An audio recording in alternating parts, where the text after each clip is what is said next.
Hello, America. Look at this cool little cactus.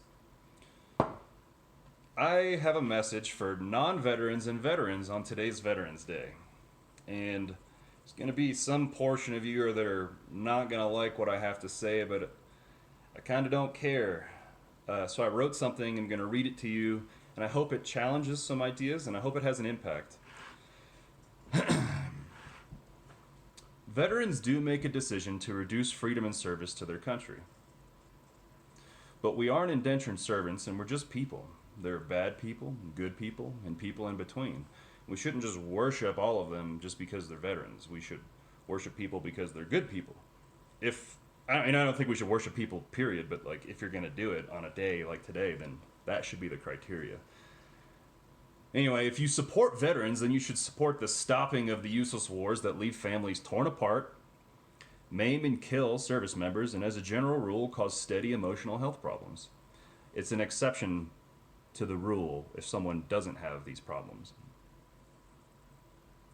But the wars also get in the way of improving something that should be inherent: taking care of the employees. I don't have to write a dissertation about this. Sexual abuse and emotional health are the overt symptoms from a culture problem in the military. Wars prevent the focus on caring for people, but they also continue to strain the units, individuals, and families. There may be appropriate indications for war, but the only thing we really gain from the current ones is fucking with our opponents, keeping the military-industrial complex employed. The cost of Justin's legs and fatherhood are obviously worth it to our government, or the cost of fatherless children. So you see, if you actually support veterans who are normal people exposed to insanity, then you would support the end of useless, expensive wars and actively work to reduce war as a regular tool in foreign policy. Most of the people calling for war haven't seen it or had to deal with it anyway, so take that for whatever it's worth. So I'd also challenge veterans themselves on 3 different things. So the first one is that we swore an oath to defend the Constitution. Lawyers do this, politicians. Supporting the fundamentals of our democracy is our purpose. Americans inherently want to do good and make things better.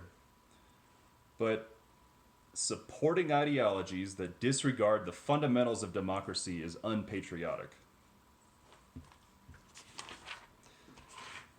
I'd also challenge veterans, thing number 2, to consider the similarities between how you're treated and other Americans.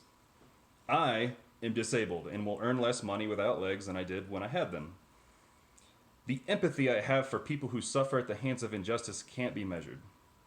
Whether it's someone getting fucked over by an insurance company, targeted because of economic status or race, there are all kinds of people who the government mistreats also. If I was poor and black, it's possible or even likely I never would have gotten the opportunity to join the military and die for an unending war. Which is a paradoxical shame.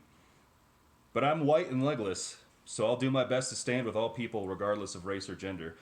Because we're supposed to defend the notion all people are created equal, regardless of how society stacks them up.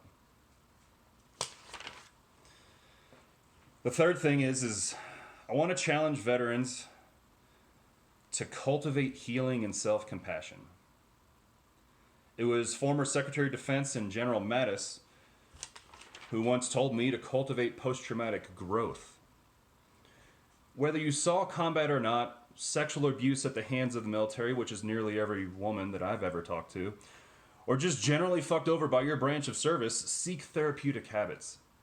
Meditate, please. Control your substance abuse or your numbing and comforting behaviors. Sleep better, journal, and so on. Nobody is a hero for suffering trauma, but understanding it and overcoming it is heroic. If nothing else, Veterans Day can honor the triumphs of veterans who've had to find a way to survive the injustices imparted on them by their choice to serve.